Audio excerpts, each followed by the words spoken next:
એની અંદર પણ જે પ્રસંગ આપ્યો છે એની અંદર કહ્યું છે કે મથુરા નગરીમાં જુગતું રમતા નાગનું શીશ હારી, એ બધું ગપ્પું મારેલું ભગવાને. આમ તો જુઠ્ઠું બોલવાની આમ તો પ્રેક્ટિસ ક્યાં મથુરામાં ગયા જ છે કે દાડો નકામા ખોટી વાત.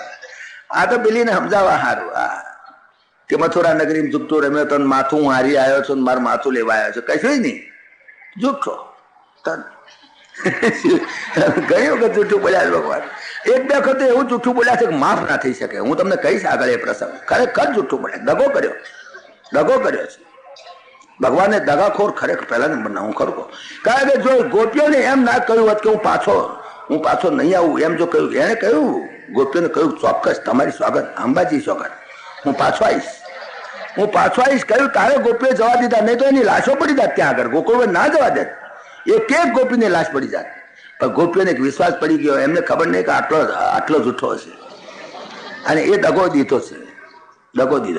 બીજો દગો નંદ બાબાને દીધો. ત્યારે નંદ બાબાને કહ્યું બાપા તમે જાઓ, અને મારી બા નહીં વડે યશોદા કે મને જશોદા પહેવા નહીં દે કે ના તમે જાઓ, હું આમાં આવીશ કાલ પમદાડે.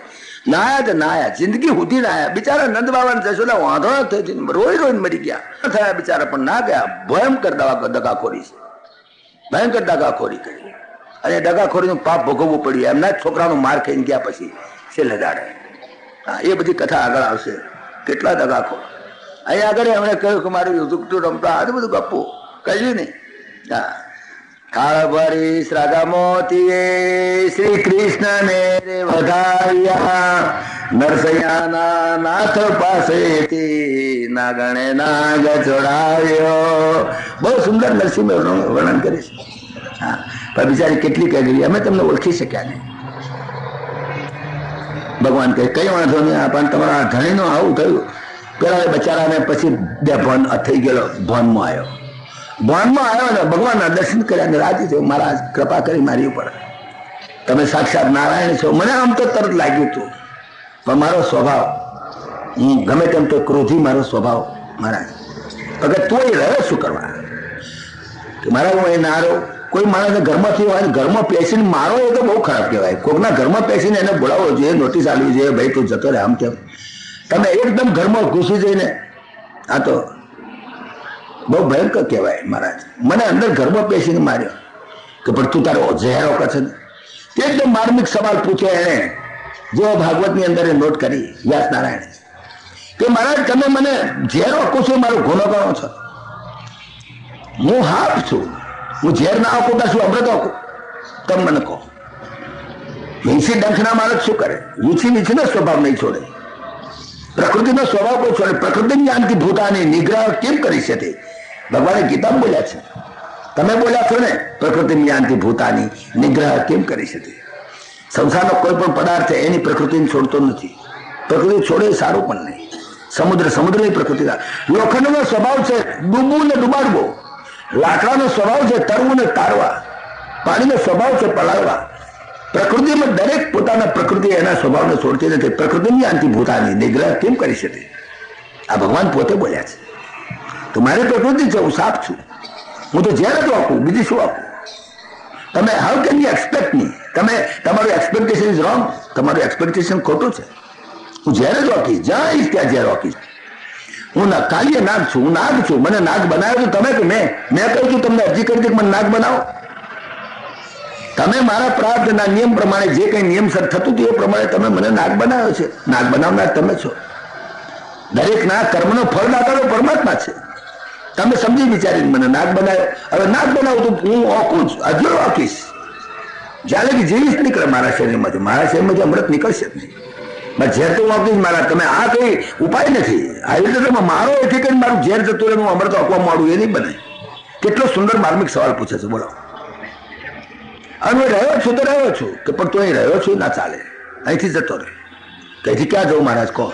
તમે મને કહો.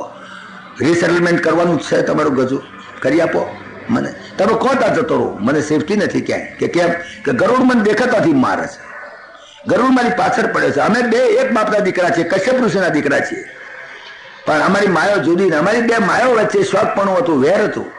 એમાં અમે બે ભાઈઓને વેર થઈ ગયું છે. ગરુડ મને દેખાતાથી મારે, એટલે મહારાજ હું અહીં આગળ ફસાઈ ગયો છું, અહીં પેસી ગયો છું. કે અહીં કેવી રીતે તું પેસી ગયો? કે મહારાજ ખરી વાત એ હતી કે અહીંયા આગળ હું આવી ગયો એનું કારણ એક અહીંયા આગળ એને શ્રાપ હતો ગરુડને કે આ ધરાની અંદર એ ના આવી શકે એવો શ્રાપ હતો. તો કોણે શ્રાપ દીધો? પેલા એક ઋષિ હતા જેની વાત કરી હતી ને, માંધાતાની 50 દીકરીઓ પરણ્યા. એ ઋષિનું નામ પાછા તમે ભૂલી ગયા. સૌભરી ઋષિ. એ સૌભરી ઋષિ અહીંયા આગળ તપસ્યા કરતા હતા. સૌભરી ઋષિ તપસ્યા કરતા હતા 60,000 વર્ષ તપસ્યા. તારે ભાઈ તપસ્યા પાણી કરે એટલે માટલા બાટલા હાથે તો ભાઈબંધી થઈ જાય ને. જે એ રહીએ તો આજુબાજુના વિસ્તારમાં ઓળખાણ પીછાણ તો થઈ જાય ને. અને પછી આમાંથી એની અંદરથી આત્મીયતા પણ થાય. તો આ બધા માછલા હાથે આત્મીયતા થઈ ગયેલી. ગરુડ અહીંયા આગળ આવે ને તે માછલા મારે. ગરુડ માછલા બહુ ખાતો હતો. માછલા મારે તો માછલા મારે તો પેલા ફરિયાદ કરી આ સૌભરી ઋષિ મારા નહીં તો ગરુડાની માછલા મારે છે. એક દાડો સૌભરી ઋષિ એને બોલાયો, ધમકાયો. ગરુડ અહીંયા આગળ આવ્યો તો એક માછલા નડ્યો હતો. તારે અહીંયા આવવાનું જ નહીં, તને શ્રાપ આપું છું, જો અહીંયા આવીશ તો મરી ગયો સમજી લે. એટલે ગરુડ અહીંયા આવી શકતો નહોતો, એનો લાભ મેં લીધો. જો આ એક ભૂત કાઢવા જતા પલિત પેઠું. સૌભરી ઋષિએ ભૂત કાઢ્યું, ગરુડને કાઢ્યો તો આ પલિત પેઈ ગયું. મારું બેટું અંદર આવી ગયું, હાફ જોઈને પેઈ ગયો અંદર. કેટલીક વખત કંઈક સારું કરવા જઈએ કંઈક ઊંધું થઈ જાય છે. આવું થયું છે અહીંયા આગળ. ગરુડને નહીં પહેવા દેવો કે હેરાન ના કરે. તારે ગાયોને મારી નાખે એવો ઝેરી પેઠો આમાં કે પૈસા હું એને થઈ ગયો છું, હવે મને કોઈ મારે. માટે હું ક્યાં જો કહો તું ક્યાં હતો પહેલો છેલ્લો? તા કે હું રમણદ્વીપમાં હતો. તો કે રમણદ્વીપો પાછો જતો રહે જ્યાં તારું ઓરિજિનલ સ્થાન છે. કે ત્યાં તો તું મને મારે? તા કે કહું છું તને નહીં મારે, કારણ કે મારા ચરણારવિંદના ચિહ્ન તારા શરીર ઉપર પડ્યા છે. માય ફૂટપ્રિન્ટ્સ, મારા ચરણારવિંદના ચિહ્ન તારી ઉપર પડ્યા છે. ગરુડ કા મારા ચરણારવિંદના ચિહ્ન દેખશે તને નહીં મારે. એટલા માટે આપણે પરમાત્માના ચરણારવિંદ ચિહ્ન જે આ તિલક છે પરમાત્માનું ચરણારવિંદ ચિહ્ન છે. તમારું ચરણારવિંદ ચિહ્ન જોશે કપાળમાં ને તો જમણા તમને તમારું નામ નહીં દે કે ના આ તો ભગવત ભક્ત છે અને ના અડાય. એટલા માટે તો અહીંયા આગળ કપાળમાં તિલક કરે છે, વળી પાછા ગળામાં તિલક કરે છે, પાછા અહીંયા આગળ અહીં તિલક કરે છે, અહીં તિલક કરે છે, અહીં પેટે તિલક કરે. ઘણા તો દ્વાદશ તિલક કરવાનો નિયમ છે. આકાશે તિલક ગળાથી કરતા તમે જુઓ તો અહીં તિલક કરશે, પાછા અહીંયા આગળ તિલક કરશે, પાછા અહીંયા આગળ અહીંયા આગળ ગળામાં તિલક કરશે, પાછા અહીંયા આગળ તિલક કરશે. અગ્નિથી ભસ્મ, વાયુથી ભસ્મ, જલમીથી ભસ્મ, તલમીથી ભસ્મ, ભૂમિથી ભસ્મ, અને પછી અહીં ભસ્મ અહીંયા આગળ તિલક કરશે. અહીં પેટે બધે બધે એ પરમાત્માના ચરણ ચિહ્નનું સિમ્બોલિક છે, સિમ્બોલિક છે. માટે દરેક તિલક કરવાની એટલા માટે જરૂર કે ભાઈ એને જો તિલક દેખે તો જમ આવે તો કે છે કે આ તો ભગવત ભક્ત છે અને આપણું જ્યુરિસ્ડિક્શન નહીં, આપણાથી ના અડાય, પાર્ષદો લઈ જાય, એ આપણું કામ નહીં. એટલા માટે મારા ચરણના ચિહ્ન તારા શરીર પર પડ્યા છે. માટે કરીને ગરુડ મારા ચરણ ચિહ્ન તારી ઉપર દેખશે ને તો તને મારશે નહીં. જા, હું તને ગેરંટી આપું છું. તો કે ભાઈ સાહેબ તો પૈસા બોજો. પછી તો ખટારા ભરીને સાર સામાન હાથે બજારો ઉચાળા ભરીને ચાલ્યો ગયો. રમણદ્વીપમાં ચાલ્યા જાઓ. જ્યારે કંઈ પણ આવું થાય ને રમણદ્વીપ એટલે સત્સંગ. સત્સંગની અંદર જાઓ, શાંતિથી ત્યાં રહી શકશો. જ્યારે ઘરમાં આવું થાય ને ત્યારે અહીંયા રમણદ્વીપમાં અહીં બેસી જવું, કોઈ જાતની તકલીફ નહીં. આ પ્રમાણે કાલિય નાગની અંદર બહુ સુંદર પ્રસંગ 2-3 આની અંદર પોઈન્ટ વેદાંતની અંદર આવી ગયા. તમે જુઓ સંગીત કેટલું એનું. પરમાત્માએ ગાયોના રક્ષણ માટે કરીને એમણે આ નાગને ખસેડ્યો ત્યાંથી. નાગને આ બધું આ બધી પૌરાણિક કથાઓ, એ પૌરાણિક કથાઓ બધી સિમ્બોલિક છે, બધી. અને ભાગવત તો મેં તમને પહેલેથી કહ્યું તો સમાધિ ભાષા છે. એ ભાષાને સમજવા માટે આપણે ઇન બિટવીન ધ લાઇન્સ વાંચવું પડે. એમને વાંચી જાવ તો વાર્તા થઈ જાય. આ નાગ દમન કર્યું ત્યાર પછી પાછી ચાલો શાંતિ થઈ ગઈ, હવે તો કોઈ વાંધા જેવું નથી. પછી તો રોજ ગાયો ચરવા જાય, રોજ ગાયો ચરવા જાય. એની અંદર એક બીજો મામાએ મોકલ્યું રમકડું. આ ભણ્યો બી જોરદાર છે. આવો જેટલા રમકડા આવે એટલા. આવ્યો પ્રલંબાસુર. પ્રલંબાસુર આવ્યો. એ પણ એ પેલો જેમ પેલો આવ્યો હતો ને વત્સાસુર, વાસણો ભેગો વાસણું થઈને પહેરી ગયો હતો અંદર. આ છે તે ગોપ બાળક થઈને પહેરી ગયો અંદર અંદર પહેરી. એટલા બધા ગોવાળિયા હોય, એમ શું ખબર પડે કયો ગોવાળિયો કોણ કેમ? એટલા બધા છોકરાઓને કઈ ખબર પડે? આ રીતે ગોપ બાળક થઈને અંદર પેસી ગયો. ભગવાન તરત ઓળખી લીધો બેટો લુચ્ચો છે. બીજા બધા છોકરાઓને ખબર ના પડે કે કયો છોકરા છો. બધા નિશાળના આટલા બધા છોકરા હોય, 10-15 નિશાળોનું હામટું ગેધરિંગ હોય તો 15-20 નિશાળની અંદર એટલા બધા છોકરા હોય, એમાં શું ખબર પડે કે કોનું છોકરું પહેરી ગયું, કોઈ બહારથી કોઈ પહેરી ગયું હોય તો ખબર ના પડે. આ પ્રલંબાસુર પેસી ગયો અંદર ગોપ બાળક થઈને. ભગવાન તો એક જ બાળકને ઓળખે. મેં તમને કહ્યું ને કે જીવ કીડા મંકોડાને પણ ઓળખે છે. પરમાત્મા તમામ જીવને ઓળખે.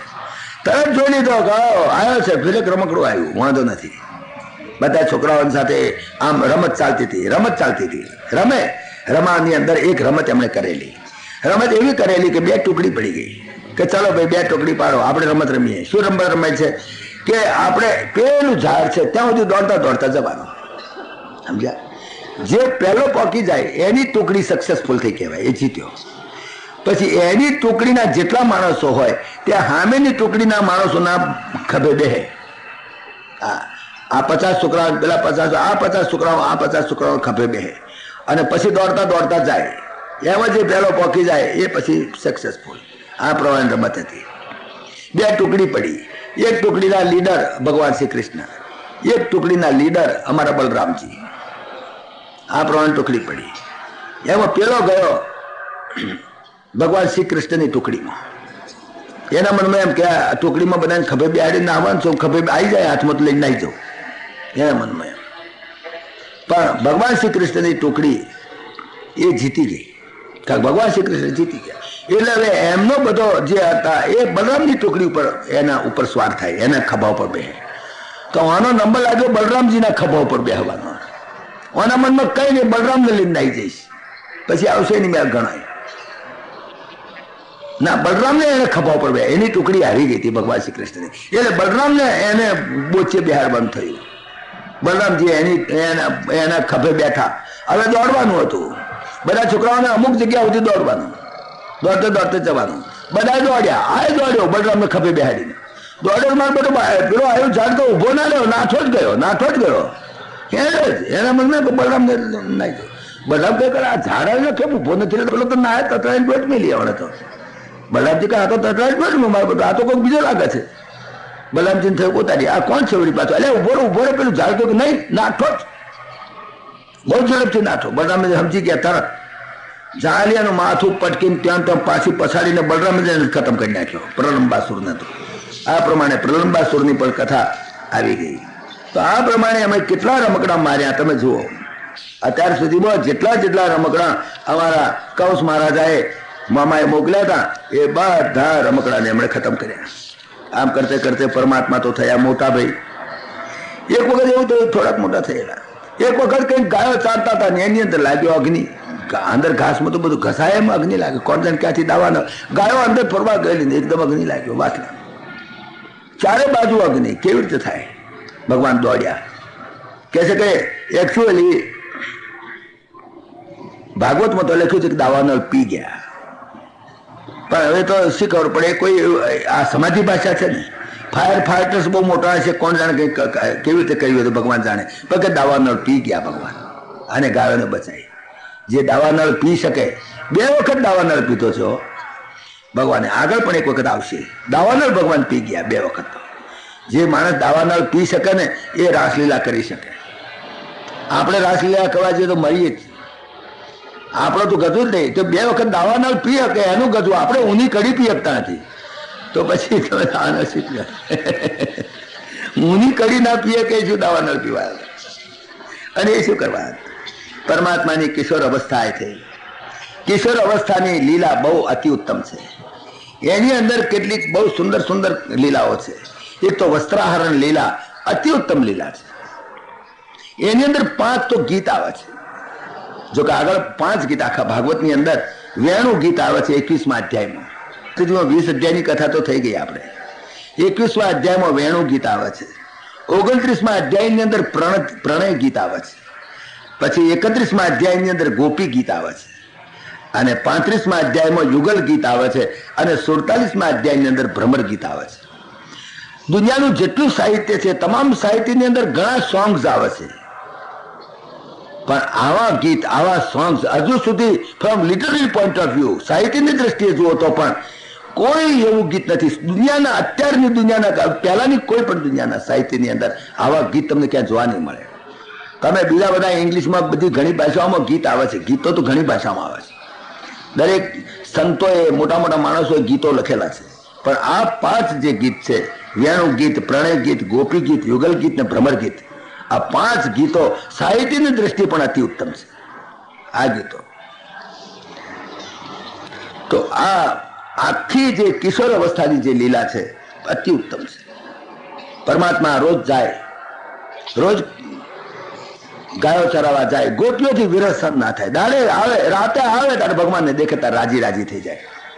પણ દિવસે શું કરે? દિવસે તો ભગવાન જાય, હવે ગાયો ચરાવવા જાય તે વખતે, અને તે વૃંદાવનનું વાતાવરણ એટલી ઋતુ ઉન્માદક હોય. તે વખતે વૃંદાવન તમે જુઓ તો સ્થળે સ્થળે પવિત્ર દેખાતો હોય, જળ સંપન્ન ભૂમિ એટલી સુંદર. વર્ષા ઋતુ તેમાં આવે તારે તો પ્રકૃતિ આમ ખીલી ઉઠે. વૃંદાવન છે વન નહીં, વૃંદાવન જેવું પવિત્ર સ્થાન એનું નેચરલ સિનરી, પ્રકૃતિ ફૂલ સ્વિંગમાં, એમ એવી પ્રકૃતિ ખુલી ઉઠે. તે તો તમે જોયું હોય તો સૌંદર્ય તો એનું હવાય નહીં, એટલું બધું ચારે તરફ. જેમ ઇન્દ્રિયાધીન પુરુષ હોય એની જેમ સંપત્તિ, અને એમ જેમ એની દેહ સંપત્તિ, ધન સંપત્તિ જેમ ગમે તેમ આમ હેડી જાય, એ પ્રમાણે પાણીના ઝરણાના પાણી પણ હેડ્યા જાય. એટલા બધા ફરે, પાણી જળ સંપન્ન આખું થઈ જાય પ્રદેશ. તમે જો તો વર્ષા ઋતુ પણ એટલી સુંદર, શરદ ઋતુ પણ એટલી સુંદર. અને શરદ ઋતુ આવે તારે તો વેલાઓ અને છોડવાઓ એટલા સુંદર લાગે, પશુ પક્ષીઓ પણ એટલા બધા સુંદર રીતે ગાય, તમામ જળ ચેતન બધા આનંદ પ્રફુલ્લિત.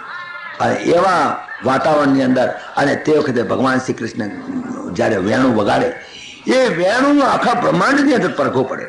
બ્રહ્મ નાદ છે, નાદ છે, નાદ બ્રહ્મ. આ નાદ બ્રહ્મ વેણું ગીત ગાય. પાણી એટલા સુંદર તે વખતે થયેલા એક વખત, અને સ્વચ્છ સુગંધથી, એવી સુગંધી ભરેલી સરોવર, નદીઓ, વૃક્ષો બધા. અને તે વખતે વનરાજ્યો પણ એટલી મદોન્મત્ત થઈ ગયેલી. અને એવા સંજોગોની અંદર, અને પુષ્પો પણ તમે જોયા તો જુદા જુદા વસ્ત્ર ધારણ કરેલા, કોઈ પીળા, કોઈ લાલ, કોઈ. અને તેમાં પરમાત્મા જયારે વાંસળી વગાડે, ત્યારે જયારે વાંસળી વગાડે એ વેણું ગીત, એની અંદર જે વાત છે કે જયારે વાંસળી વગાડે, વાંસળી તો જંગલમાં વગાડે, પણ અહીં આગળ ગોપીઓ એકચ્યુઅલી એ દ્રશ્ય જોઈ શકે. ગોપીઓની પાસે દૂરદર્શન અને દૂર શ્રવણની શક્તિ હતી, જે તમારી પાસે વિડીયોની શક્તિ અત્યારે આવી છે. ગોપીઓ પાસે તેરારી શક્તિ હતી કે એ ટીવીમાં જોતા એમ જોયા, વૃક્ષો પર બેઠા છે, કયા કયા પર્વતની ટોચ ઉપર બેઠા છે, કેવી રીતે વેણું વગાડે છે. એ વેણું વગાડતા એ વેણુનો ધ્વનિ અને પરમાત્માનું સ્વરૂપ બધું ગોપીઓના અંદર ત્યાં આગળ વૃંદાવન એમના ઘરમાં બેઠા બેઠા દેખાય. જેમ અત્યારે લંડનમાં કોઈ ગાયન સંભળાતું હોય, તમે અહીં બેઠા બેઠા જોઈ શકો ને, એવી રીતે આ દૂરદર્શન અને દૂર શ્રવણની શક્તિ એક એક ગોપી પાસે હતી. એમના મિકેનિઝમની જરૂર નથી. આપણે તો મિકેનિકલ છે, આ તો મિકેનિકલ નહીં, પણ એમના હૃદય જેવા કે એના હૃદય બધા જ તમે જુઓ તો વિડીયોની પેઢી એના પડદા જેવા, બસ બધું અંદર દેખાય અને બધું સંભળાય. અને પછી એક ગોપી બીજી ગોપીને કહે, જો તો ખરી કેવી પર્વતની ટોચ પર બેઠા છે, શું સુંદર સંગીત, કઈ જાતનો આલાપ છે, આ કઈ જાતનો રાગ આવ્યો, આ કયો આવ્યો. એમ ગોપીઓ એકબીજા સાથે વાતો કરે છે. એ વાતો છે એને વેણું ગીત કહે છે. વેણું ગીતની અંદર એક ગોપીનું બીજા ગોપી સાથે પરમાત્માની લીલાનું અને પરમાત્માના સંગીતનું વર્ણન એક ગોપી બીજી ગોપીને કહે છે, પેલી ગોપી પેલી ગોપીને કહે છે. વારા પડતી ગોપીઓ કહે છે કે અરે અલી તું જોતો ખરી, જેમ આપણે જોતા આવીએ 26મી જાન્યુઆરીની પરેડ, તો જો તો ખરા પેલું લશ્કર કયું આવ્યું, જો પેલી પરેડ કેવી થાય છે, જો જલસિંહ આયા, જો આયા. એમ જેમ એકબીજાને વાતો કરે ને, આપણે બેઠા બેઠા ચાલો થતું દિલ્હીમાં એ થતું હોય, છતાં અહીંયા આગળ તમારા રૂમમાં બેઠા બેઠા જેમ તમે વાતો કરો, જો અહીંયા આગળ જો હવે જયસિંહ દેખાયા કે નહીં, જો હવે રાજુભાઈ આવ્યા કે નહીં, જો હવે ફલાણા ઝંડો ફરકાયો કે નહીં, એમ તમે જેમ અંદર અંદર વાતો કરો છો, એવી રીતે ગોપીઓ ભગવાનની લીલાની વાતો કરે જોતે જોતે વિડીયોની અંદર. અને જોતે જોતે જે વાતો કરે છે એ જે શ્લોકો છે એને વેણું ગીત કહે છે. અતિ ઉત્તમ છે. એની અંદર પરમાત્માની બધી વૃંદાવનની એ જંગલની બધી લીલાઓનું વર્ણન છે. બહુ સુંદર વર્ણન છે, અદ્ભુત વર્ણન છે, પ્રકૃતિનું વર્ણન છે, પરમાત્માના સ્વરૂપનું વર્ણન છે, પરમાત્માના વેણુનું વર્ણન છે, પરમાત્માના વેણુ ગીતનું વર્ણન છે. એટલા માટે એ શ્લોકોને વેણુ ગીત એવું નામ પાડ્યું છે. વેણુ ગીત એટલે શું, આ તો તમારે જાણ. એક એક શ્લોક જો લઈએ ને તો મહિનો મહિનો નીકળી જાય, એવા અલૌકિક શ્લોકો છે, બહુ સુંદર શ્લોકો છે. આ ગોપીઓને દૂરદર્શન અને દૂરશ્રવણ એ બે સિદ્ધિઓ પ્રાપ્ત થયેલી. ખરેખર તો વેણુ ગીત છે ને નાદ બ્રહ્મની ઉપાસના છે. ખરેખર જેને નાદ બ્રહ્મની ઉપાસના કરવી, ઓમ પ્રણવ મંત્ર, ઓમ ઓમ શબ્દ જરા સમજવા જેવો છે. ઓમકાર એ તો સમસ્ત બ્રહ્માંડની અંદર વ્યાપેલો શબ્દ છે. કોઈ વાત કરે તો તમે તો માનો નહીં. ઓમ શબ્દ શાનો બદલો છે? ઓમ શબ્દ જ નથી. ખરું પૂછાવતી it is not a word at all. એ કોઈ સ્વર નથી, વ્યંજન નથી, કાંઈ નથી. It is a soundless sound, soundless sound.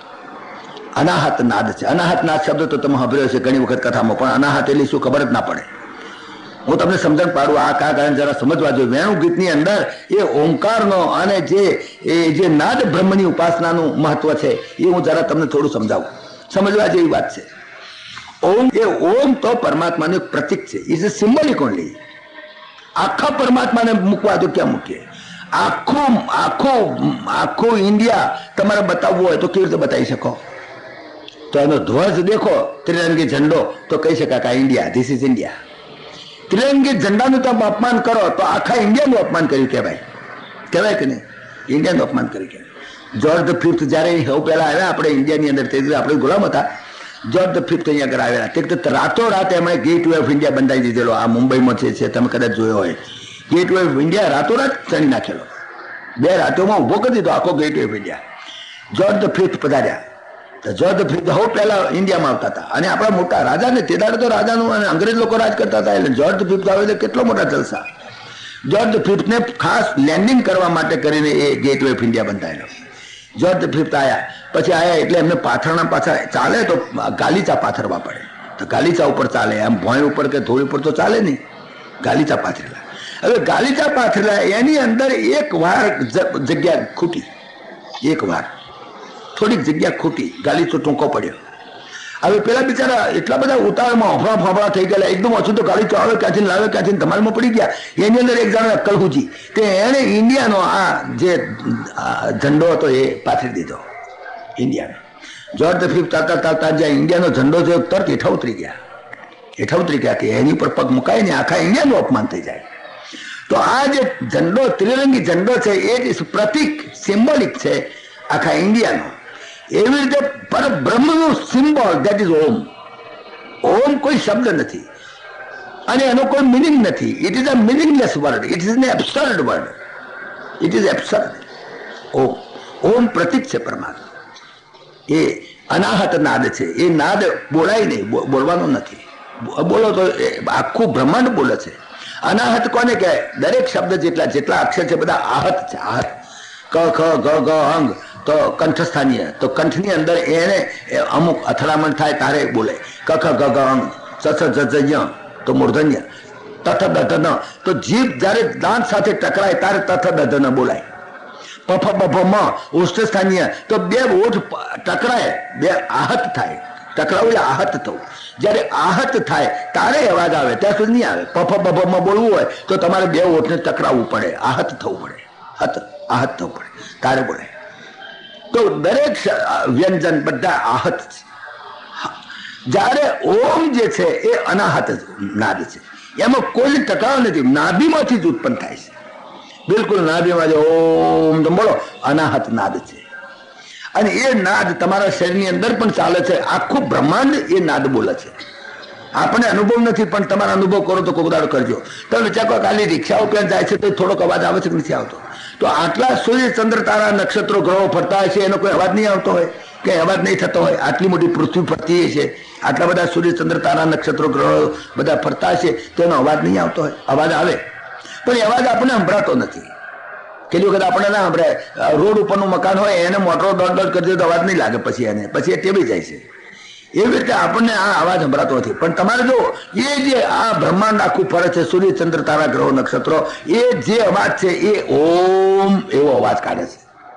એ તમારે સાંભળવો હોય તો તમને એક સહેલો રસ્તો બતાવું. જો તમે કદાચ અનુભવ કરવો હોય તો કોઈ એક પર્વતની ટોચ ઉપર જાઓ કે જેની આજુબાજુ 25 માઇલના વિસ્તારમાં એક પણ શહેર કે મકાન ના હોય, કે એક પણ ગામ ના હોય, અને એવા પર્વતની ટોચ ઉપર રાતના લગભગ 2, 3, 4 વાગે સવારમાં, અને તમે જો એકાંતમાં અને હૃદયને શુદ્ધ કરીને તમે જો બેઠા હો તો તમને એ અવાજ સંભળાશે. ઓમ એ અવાજ ચાયા કરે છે. એ અવાજ આ જે સૂર્યચંદ્ર તારા નક્ષત્રો ગ્રહો છે, આખું બ્રહ્માંડ ઓમનો અવાજ કરે છે. એ જે નાદ આવે એ ઓમ આવે છે. અગર તો તમારે બીજું કરવું હોય તો કોઈ સમુદ્રના કિનારે જાઓ, અને સમુદ્રના કિનારે જગ્યાએ જ્યાં આજુબાજુ 25-50 માઇલના વિસ્તારમાં ક્યાંય કોઈ શહેર કે કોઈ ગામડું કશું ના હોય, અને એ સમુદ્રના કિનારે તમે ઉભા રહો, આ સમુદ્ર આખો દિવસ 24 કલાક ઓમ ઓમ બોલ્યા કરે છે. સમુદ્રમાંથી જે અવાજ આવે છે એ પણ ઓમકાર છે. આ ઓમકાર પરમાત્માનું પ્રતીક છે. અને એ ઓમકાર જે નાદ બ્રહ્મ, કારણ કે એ નાભીમાંથી પ્રગટ. તમારા શરીરમાં પણ જ્યાં લોહી વહેંચે, નળીઓ નાડીઓની અંદર લોહી વહેંચે, એનો અવાજ થતો હોય, અને એ અવાજ જો તમે અંતર્મુખ થઈને સાંભળો તો એ અવાજની અંદર પણ ઓમ એવો અવાજ પેદા થાય છે. સમુદ્ર પણ ઓમ એવો અવાજ કરે છે. આખું બ્રહ્માંડ ફરે છે, તેનો અવાજ પણ ઓમ એ અવાજ આવે છે. તો એ ઓમકાર જે છે એ પરમાત્માનું, એ તો તગડો કરીને આમ કર્યું છે ને, એ તો એનું પ્રતિક છે. જેમ આપણો જેમ રાષ્ટ્રીય ઝંડો જેમ પ્રતિક છે, ઇન્ડિયાનું પ્રતિક, ખબર પડે કે રાષ્ટ્રીય ઝંડો એટલે ઇન્ડિયા, એવી રીતે પ્રતિકાત્મક છે. પણ ઓમ એ પરમાત્માનો પ્રતિક છે.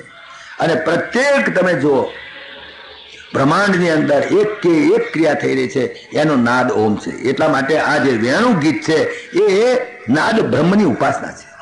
પરમાત્માની વેણુ વાગે છે, કોઈ બોલતું નથી. કખ ગગ અક્ષર નથી બોલતું, વ્યંજન છે જ નહીં એની અંદર, વ્યંજન નહીં.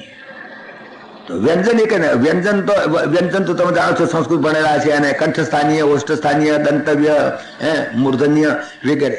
અગર તો એના ઘોષ વ્યંજન, અઘોષ વ્યંજન, કચટ તપ, ખચટ તપ, ગજટ દબ, ગજટ દબ, અંગ્યાનમ, એ પ્રમાણે ઘોષ અને અઘોષ વ્યંજનના જે ભાગ પાડેલા છે સંસ્કૃત ભાષાની અંદર, આખી સંસ્કૃત ભાષા જ બધી આ આખા નાદ બ્રહ્મ ઉપર પેદા થયેલી છે, સંસ્કૃત ભાષા જ આખી. તો આ નાદ બ્રહ્મની ઉપાસના છે વેણુ ગીત. શ્લોકો લઈએ તો બહુ ટાઈમ લે. ઘણા ભાઈ કહે છે કે એક એક શ્લોક લઈને કહો તો બહુ, પણ એ તો કેટલો ટાઈમ લે ભાઈ, 3-3.5 વર્ષ થાય જો આખી ભાગવત સાંભળી તો એક એક શ્લોક લે તો. પણ વેણુ ગીતનું તમને રહસ્ય કહ્યું. આ વેણુ ગીતનો નાદ થતો તો બધી ગોપીઓને એમ થાય કે આ ભગવાન શ્રી કૃષ્ણ, અરે અમારા પતિ થાય. ખાસ કરીને નાની નાની કુમારિકાઓ, એ નાની નાની કુમારિકાઓને, એ તો નાની કુમારિકાઓ તો તમે અત્યારે જાણો છો વ્રત કરે છે, અને વ્રતમાં ગાયા પાર્વતીનું કેવું બધું વ્રત કરે છે ને, પાર્વતી વ્રત કરે, ગોયરો. તો એની અંદર માગણી કરે, હે ભગવાન અમને એક સારો પતિ આપજો. પતિની માગણી કરે છે, 8 વર્ષ છોડી પતિની માગણી કરે છે, મને સારો પતિ આપજો ભગવાન. એ કે જગદંબા પાર્વતીનું વ્રત કરે છે નહીં. તો એક વખત આ વેણુ ગીતના નાદે બધાની અંદર પરમાત્મા પ્રત્યેનો એક ભાવ પેદા કરે. વેણુ ગીત જે છે ને, તમને કહું, વેણુ ગીતની ગોપીઓ છે ને બધી પરણેલી છે.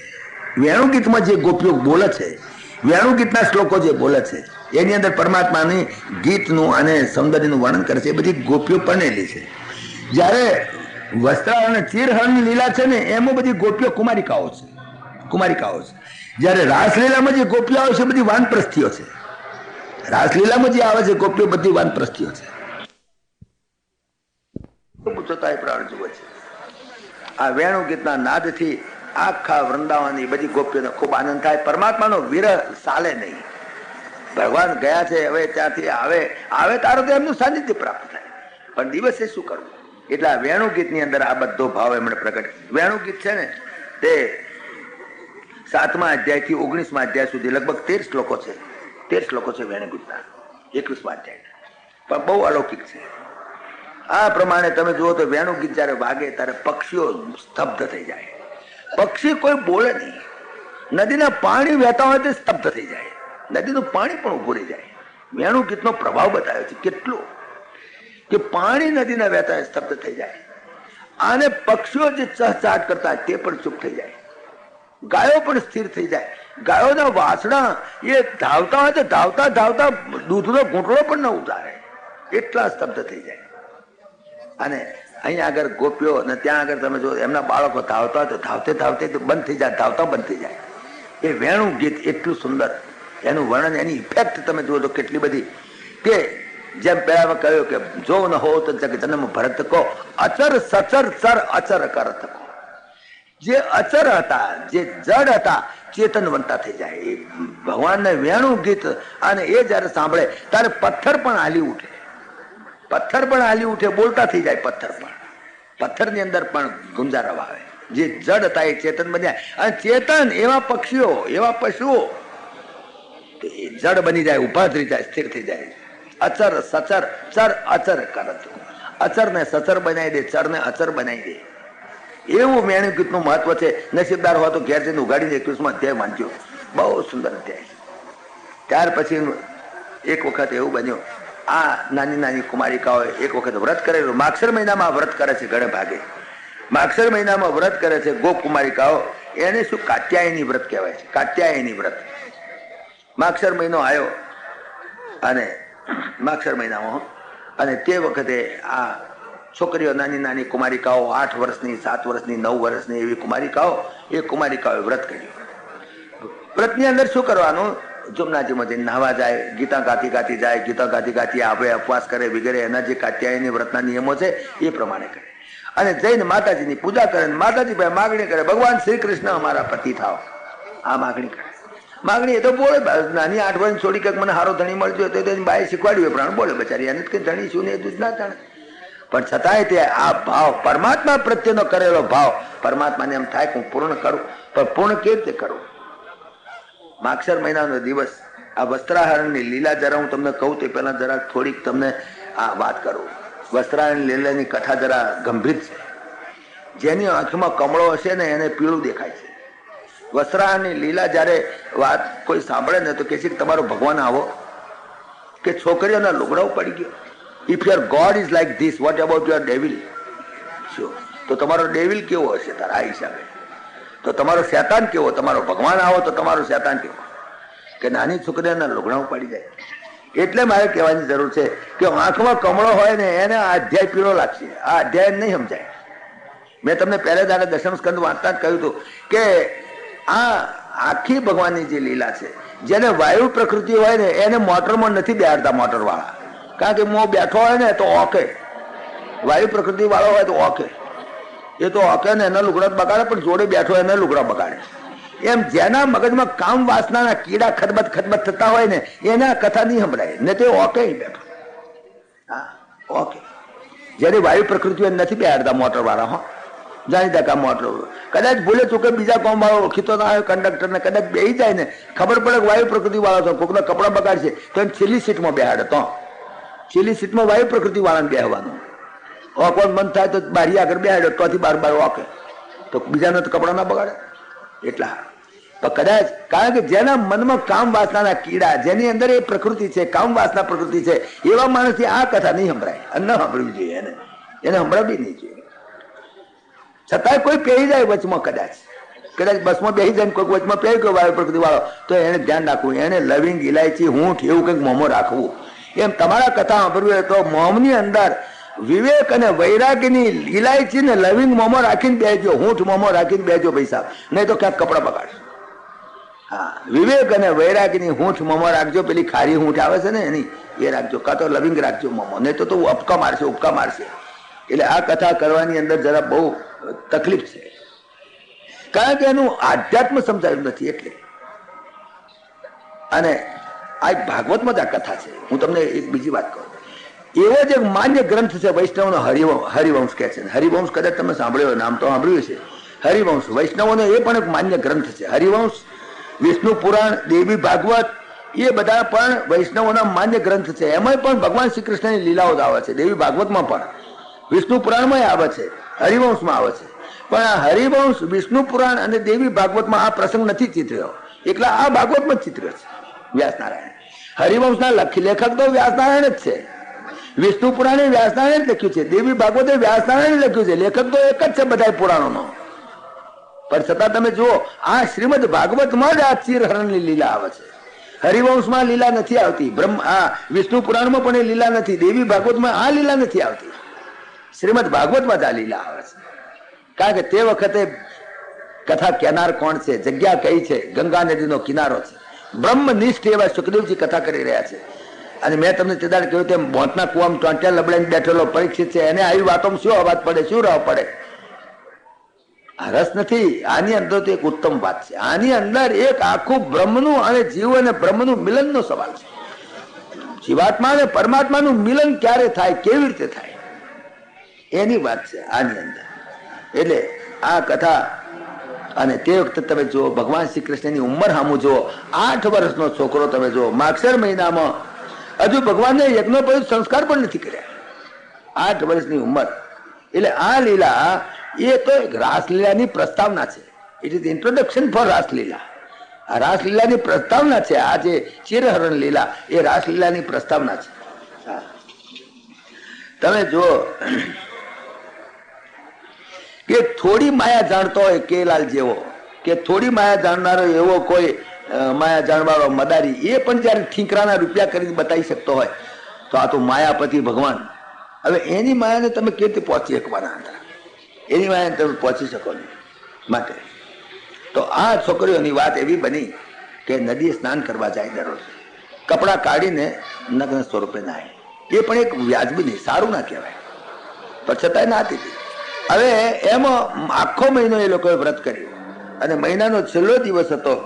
તે દિવસે પણ એ વ્રત કરવા ગયા. ભગવાનને થયું કે આજે એની ભાવ છે, એના ભાવને મારે એને જર કાપવો છે. મારી પ્રાપ્તિ કરવી હોય તો અનાવરણ સ્થિતિ હોવી જોઈએ, કોઈ પણ આવરણ ન હોવું જોઈએ. આવરણ પરમાત્માને પોકવા દેતું નથી. ઘણા આવરણ છે, દેહાધ્યાસ છે, દેહની અંદર અધ્યાસ છે. ત્યાર પછી એની નીચે બીજું આવરણ છે, પ્રાણમય કોષનું આવરણ છે. એની નીચે મનોમય કોષનું આવરણ છે. એની નીચે વિજ્ઞાનમય કોષનું આવરણ છે. એની નીચે આનંદમય કોષનું આવરણ છે. આ પાંચે આવરણ જયારે દૂર થાય ત્યારે શુદ્ધ સ્વરૂપમાં જીવાત્માનું પરમાત્મા સાથેનું મિલન થાય. તો આ એક આવરણ એ લોકોનું શું છે એ એટલા માટે કરીને છોકરીઓ બહાર કપડા કાઢીને અંદર ગયેલી નાહવા, ભગવાને કપડા લઈને ઉપર ચડી ગયા ઝાડ ઉપર. જો જરા વિચાર કરજો આ વાત, જરા ઊંઠ ગંઠોડા રાખજો મોમો, વૈરાગ્ય અને વિવેકના. કપડા લઈને ઉપર ચડી ગયા ભગવાન. પેલી છોકરીઓ નહીં બહાર નીકળી, કપડા ના મળે. અરે ક્યાં ગયા કપડા? જોયું તાર પેલા બેઠેલા ઉપર. ભાઈ અમારા કપડા કેમ લઈ ગયા છો? પાછા આપી દો. ના, તમારે મને પ્રાપ્ત કરવો હોય. આ જીવાત્મા અને પરમાત્મા વચ્ચેની વાત છે. આ ગોપી અને કૃષ્ણ વચ્ચેની વાત નથી. ગોપી કોઈ સ્ત્રી નથી, પરમાત્મા કોઈ પુરુષ નથી. તો કહ્યું કે નહીં, મારી પાસે આવવું હોય તો અનાવૃત સ્થિતિમાં આવવું પડશે. કે અમે ઉઘાડા કેવી રીતે આવીએ? તો કેટલીક છોકરીઓ તો પાણી બહાર ના નીકળી. પરમાત્માએ કહ્યું જળે વિષ્ણુ, સ્થળે વિષ્ણુ, વિષ્ણુ પર્વત, બધામાં હું જ છું, જળમાં પણ હું છું. તમે મારાથી ક્યાં નગ્ન રહી શકશો? જીવાત્મા નગ્ન પરમાત્માથી. વિચાર કરો, જળનું પણ આવરણ પરમાત્માને પ્રાપ્ત નહીં કરવા દે, વસ્ત્રનું આવરણ પણ પરમાત્માને પ્રાપ્ત નહીં કરવા દે. કે તમે આવરણ રહિત થઈને આવો. તમારું આ જે દેહાભિમાન છે, હું સ્ત્રી છું અને તમે પુરુષ છો, એ જાતનો જે અહંકાર, એ જાતની જે અધ્યાસ, જેને કહે અધ્યાસ, અભ્યાસ નહીં અધ્યાસ. અધ્યાસ એટલે જે પોતાનું સ્વરૂપ નથી અને પોતાનું સ્વરૂપ માની લેવું, એ શબ્દનું નામ અધ્યાસ કહેવાય. અધ્યાસ વેદાંતનો શબ્દ છે, અધ્યાસ. તો અધ્યાસ થઈ ગયો છે. હું પુરુષ છું, હું સ્ત્રી છું, એ જાતનો એક અધ્યાસ થઈ ગયો છે જીવાત્માને.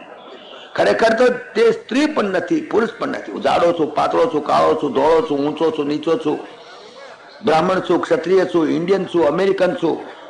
અગર તો પુરુષ છું, સ્ત્રી છું, એ તો બહારના શરીરનો દેખાવ છે. તું નથી, તું તો સચ્ચિદાનંદ સ્વરૂપ છે. આ જયારે આવરણ જયારે દેહનું ખસી જાય તો બીજું આવરણ આવે. આવરણ એટલે અધ્યાસ, પણ જેને પંચકોશ કહે છે. પંચકોશ તમે ભણજો, તમે આવશે. હા, પંચદશી ની અંદર આવે છે. એક જેમ ઓશિકો 5 કોષ એટલે પડળ, કોષ એટલે કવર, રેપર કે છે ને, રેપર, કવર, કોષ એટલે જ્ઞાન. એ જીવાત્માની ઉપર 5 પડળ થઈ ગયેલા છે. સૌથી મોટું છોતરું આ છે, શરીરનું મોટામાં મોટું પડળ છે.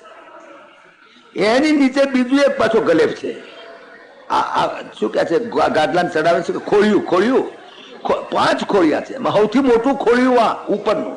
એટલે આ શરીરને આપણે ખોળિયું કહીએ છીએ ગુજરાતી ભાષામાં પણ, કે આ ખોળિયું છે. હવે અસલ કલર ગાદલાનો ક્યારે ખબર પડે? જયારે 5 ખોળિયા કાઢી નાખો ત્યારે અસલ શું છે, બ્રહ્મનું સ્વરૂપ દેખાય. તમને બ્રહ્મ દેખાતો નથી, મને બ્રહ્મ દેખાતો નથી. કારણ શું કે ઉપરના 5 ખોળિયા છે ને, એમાં ઢંકાઈ ગયું છે. 5 ખોળિયાને ખસેડો, એમાં અધ્યાસ છોડો, તારે દેખાય. ઉપરનું જે ખોળિયું છે એ તો બહુ આમ તમે જો તો ચામડાથી મળેલું છે, સુંદર દેખાય છે. પણ એ ખોળિયાની અંદર તમારો અધ્યાસ છે. એથી કરીને તમે હું પુરુષ છું, સ્ત્રી છું એવો દેખાવો તમને લાગે છે. ખરેખર તમે પુરુષ ભાઈ તો બહારનો આકાર છે, એ ઉપલા ખોળિયાનો આકાર છે. અંદર તો પુરુષ પણ નથી, સ્ત્રી પણ નથી. તે ઉપલા ખોળિયાનો આકાર. અગર તો ઉપલા ખોળિયાનો અધ્યાસ જયારે છૂટે તારે બીજો અધ્યાસ, પાછો બીજું ખોળિયું આવે. કયું? પ્રાણમય કોષ. એની અંદર હું ભૂખ્યો છું, તરસ્યો છું. ખરેખર તું ભૂખ્યો નથી, તું તરસ્યો નથી, તું સચ્ચિદાનંદ સ્વરૂપ છું. એમાંથી અધ્યાસ છૂટી જાય ત્યારે ત્રીજું ખોળિયું આવે, મનોમય કોષ. એની અંદર હું સુખી છું, દુઃખી છું. સુખી છું, દુઃખી છું, એ મનોમય કોષના અધ્યાસને લીધે છે. જો એ અધ્યાસ છૂટી જાય તો તું તો સુખી પણ નથી, દુઃખી નથી, સચ્ચિદાનંદ સ્વરૂપ છું. ત્યાર પછી ચોથું ખોળિયું આવે વિજ્ઞાનમય કોષ. એ વિજ્ઞાનમય કોષની અંદર હું અજ્ઞાની છું, અજ્ઞાની છું, વિજ્ઞાની છું, ગોળો છું, ડાયો છું, દોઢ ડાયો છું, આ બધું એનો અધ્યાસ રહે છે. એ વિજ્ઞાનમય કોષમાંથી અધ્યાસ છૂટે તાર છેલ્લો પાછું ખોળિયું સૂક્ષ્માથી સૂક્ષ્મ ખોળિયું છે. એ ખોળિયાની અંદર આનંદમય કોષ છે. એની અંદર પણ હું અહમ, એ જે અહંકારનું સૂક્ષ્માથી સૂક્ષ્મ ખોળિયું છે, એ જયારે અહંકાર પણ નષ્ટ થઈ જાય બિલકુલ, ત્યારે ભગવત પ્રાપ્તિ થાય. એ સમજાવવા માટે આ કહે છે કે તમારી પાસે જે કોઈ આવરણ છે, આવરણથી મુક્ત થઈને મારી પાસે આવો તો તમને બ્રહ્મની પ્રાપ્તિ થશે, તે સિવાય નહીં થાય. એ સમજાવવા માટે કરીને વસ્ત્રાહરણ લીલા છે. વસ્ત્રાહરણ લીલાની અંદર તો નર્યું વેદાંત પડેલું છે. કોઈ પણ પ્રકારનું આવરણ પરમાત્માની પ્રાપ્તિમાં બાધક છે, સમજી ગયા. લજ્જારૂપી એ પણ દેહાભિમાન છે, આવરણ છે. કારણ કે જ્યાં સુધી અધ્યાસ છે, હું પુરુષ છું, હું સ્ત્રી છું, ત્યાં સુધી હું પુરુષ છું એવું જ્યાં સુધી મને ભાન છે, આ સ્ત્રી છે ભાન છે, ત્યાં સુધી ભોગતા ભોગ્ય ભાવ આવે છે. ભોગતા ભોગ્ય ભાવ રહેવાનો જ્યાં સુધી દેહમાં અધ્યાસ છે, ત્યાં સુધી દેહાધ્યાસ છૂટી જાય તો જ એને ભોગતા ભોગ્ય ભાવ મટી જાય. તો આ લજ્જારૂપી દેહાભિમાનનું આવરણ છે. તમે સ્ત્રી છો અને હું પુરુષ છું એ ભૂલી જાઓ, કહેવાનો બહાર થનો એ તો જાય. ગોપીઓને કહ્યું તમે ભૂલી જાઓ કે તમે સ્ત્રી છો, તમે પણ સચ્ચિદાનંદ સ્વરૂપ છો, હું સચ્ચિદાનંદ છું. હું સચ્ચિદાનંદ છું, તમે જ મારા અંશ જ છો, બીજું કાંઈ નથી. આ દેહ તો ઉપરનું નકામું ખોલ્યું છે, એ તો ફેંકી દેવાની વસ્તુ છે, એ તો કચરો છે. આ દેહ છે એ તો મળમૂત્ર તો કોથળો છે. અને તમે સ્ત્રી છો એ ભૂલી જાઓ, તમે સચ્ચિદાનંદ સ્વરૂપ છો, હું તો સાક્ષાત સચ્ચિદાનંદ છું. હું તમે સ્ત્રી છો એ ભૂલી જાઓ, હું પુરુષ છું ભૂલી જાઓ. દેહાધ્યાસ છોડો તો જીવાત્મા એ પરમાત્માની સાથે સંલગ્ન થઈ શકે, તો એનું લગ્ન થાય. કોઈ પુરુષ અગર સ્ત્રીનું લગ્ન કરે, લગ્ન કર્યા પછી બંને અનાવરણ સ્થિતિ થઈ જાય છે. એક વખત એવો આવે છે કે જયારે બંને પોતાના કપડાને પણ તે શરમ કાઢી નાખે છે. એટલી અનાવરણ સ્થિતિ જયારે સ્ત્રી પુરુષને થાય છે. અહીંયા આગળ ઉપનિષદનું વાક્ય બહુ સુંદર છે, લખ્યું છે યમૈ વેશ વૃતે તેન લભ્ય તસ્યૈવ આત્મા વિવૃતે તનુમ સ્વામ. જયારે તમે અનાવરણ સ્થિતિમાં જઈને ઉભા રહો ત્યારે પરમાત્મા પણ એનું આવરણ બધા છોડી નાખે છે અને તમને ભેટે છે. જેમ જયારે સ્ત્રી ને પુરુષ જયારે ખરેખર એકાંતમાં ભેટે ત્યારે બંને અનાવરણ જેમ થઈ જાય છે, કોઈ પણ આવરણ એકબીજાની વચમાં રહેતું નથી. એવી રીતે પરમાત્મા અને જીવાત્માનો જયારે ભેટો થાય છે ત્યારે પરમાત્મા પણ પોતાનું અસલ સ્વરૂપ પ્રકટ કરે છે અને જીવાત્મા પણ પોતાના તમામ આવરણો દૂર કરી દે છે. ત્યારે સંલગ્ન થાય, ત્યારે લગ્ન થયું કહેવાય. જીવાત્માનું પરમાત્મા સાથેના લગ્નની આ કથા છે. જીવાત્મા અને પરમાત્મા સાથે લગ્ન થાય પછી આવરણ રહે કેવી રીતે? સ્ત્રી પુરુષ વચ્ચે આવરણ રહે છે અને રહે તો લગ્ન છે. તો આ પરમાત્મા સાથે લગ્ન ઉપનિષદોએ કહ્યું યમે વેશ વૃણતે તેન લભ્ય તસ્યૈવ આત્મા વિવૃણતે તનુમ સ્વામ. પોતાના શરીરને નિરાવરણ કરી નાખે, બિલકુલ ઓપન કરી નાખે. માટે તમે ભૂલી જાઓ. પરમાત્મા એ સમજાવવા માંગે છે કે પાંચેય પ્રકારના જે પંચકોષ છે એ પંચકોષ જયારે તમે ફગાવી દો, લુગડા કાઢી નાખો, પંચકોષ 5 લુગડા કાઢી નાખો. આ ઉપરનો બુસ્કોટ, ઉપરનું ગરમ સ્વેટર, એની અંદરનો બુસ્કોટ, એની નીચેનું સ્વેટર, એની નીચેનું અંડરવેર, એની નીચેનું કપડું, 5 કપડા કાઢી નાખો તારે અસલ સ્વરૂપ દેખાય. ત્યાં સુધી કેવી રીતે દેખાય? બ્રહ્મનું